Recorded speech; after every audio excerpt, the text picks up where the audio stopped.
So we have a lot of people that come in the shop and they ask what are minerals and mineral deficiencies.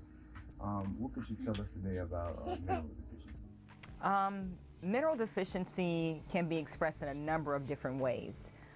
For example, when we try to remember different things and you're trying to reach for it, we call that brain fog. That's a small sign of mineral deficiency. When you notice people have really dark spots around their cheeks, that's a sign of mineral deficiency. Poor immune health is a sign of mineral deficiency. So our bodies are made up of key minerals and vitamins, right, that we need on a daily basis in order for our bodies to run optimal. With our average diet, you're not getting enough minerals.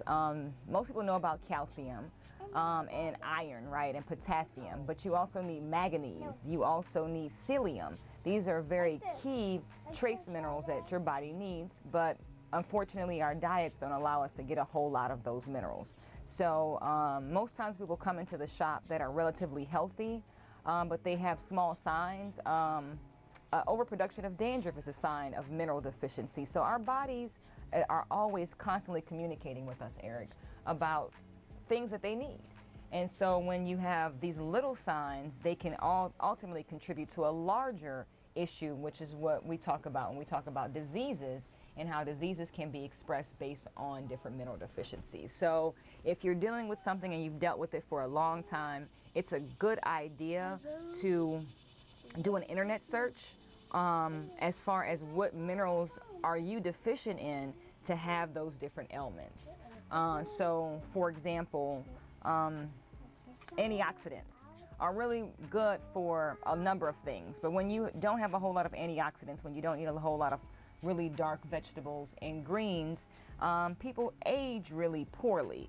And so a lot of people want to look young, but then we don't give our bodies the proper nutrients we need in order for our bodies to age gracefully. So if you have any issues, I would say the first place to start, the first place to start, of course, is your diet and then your colon, but a great place to start after those two things are going to be to look up what minerals your body is missing that's causing your body to express a certain issue. I've got a flip-flopper today with Eric Jr., but that's really a good way to start. And so if you come into Herbal Blessings or if you go on our website, we have a little more information about mineral deficiencies, but that's just... So, for a person that was suffering from a mineral deficiency, what do we have that we can offer them at Herbal Blessings? We have 3 different blends at Herbal Blessings. We have the 102 blend, which is made up of bladderwrack, sea moss, and burdock root, which will give that person 102 minerals that their body is made of. We have Essential Blend, which is our #1 seller in the store, which is bladderwrack and sea moss, which is going to give your body 92 of 102 minerals your body is made of. And then we also have sea moss in various forms, sea moss gel, sea moss capsules, which provides your body with 89 of 102 minerals that your body is made of. So we have a number of different things that can assist you with mineral deficiencies at Herbal Blessings.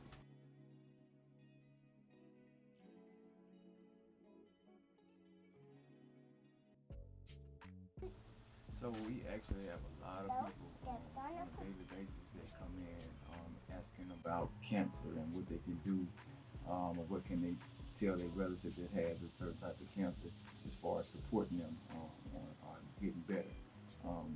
What are some things that they can do that can help them on their journey? My first tip would be to look at your diet. Cancer is such a scary word for a lot of people. And so when we all say cancer sucks, it definitely does.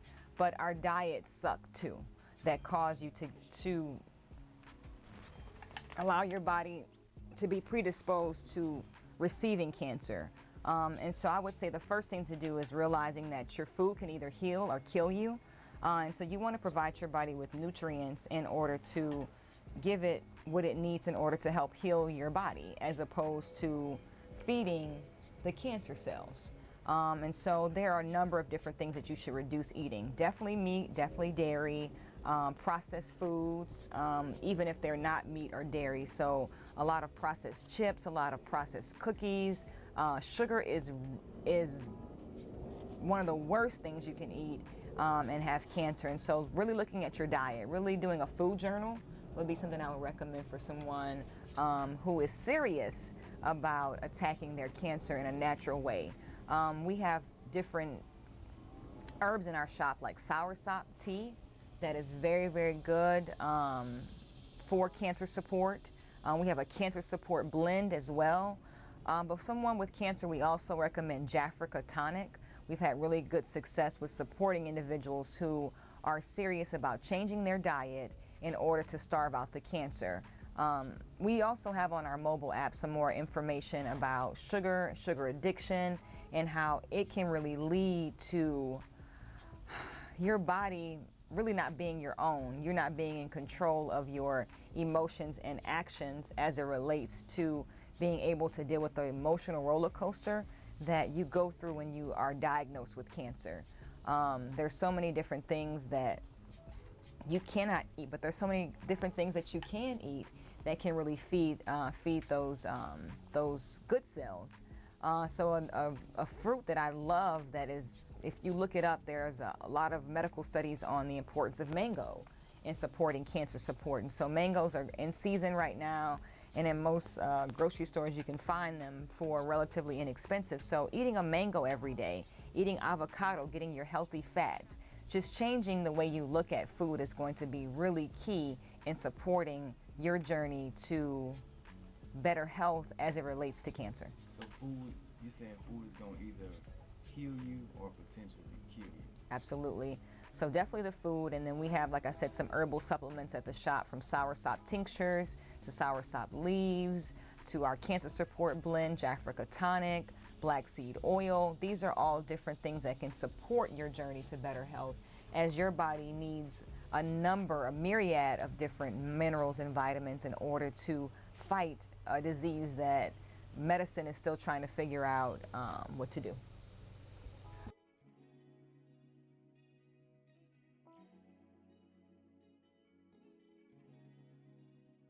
Question: How do you, or how would you explain to somebody use positive thoughts in helping them on their journey to better health and wellness?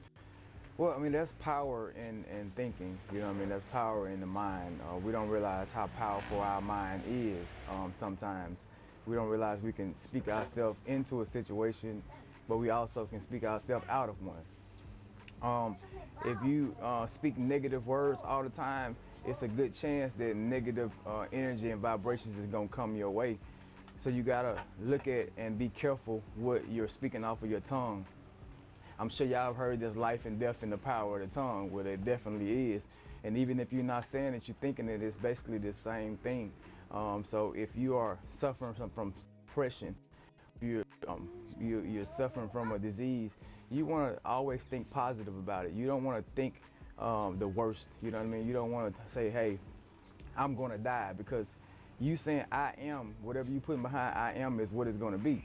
You know, if you're sick and you want to live, you say I am healthy, I am alive, I am here, I am prosperous. Whatever it is that you want to say, you want to speak positive words to it. You want to speak life into the positivity and not the negative aspect, because if you put more into the negative aspect, you can guarantee that's what you will receive back. So I say always speak positive about yourself, about your well-being, about your health, along with working towards, you know, acting and doing it.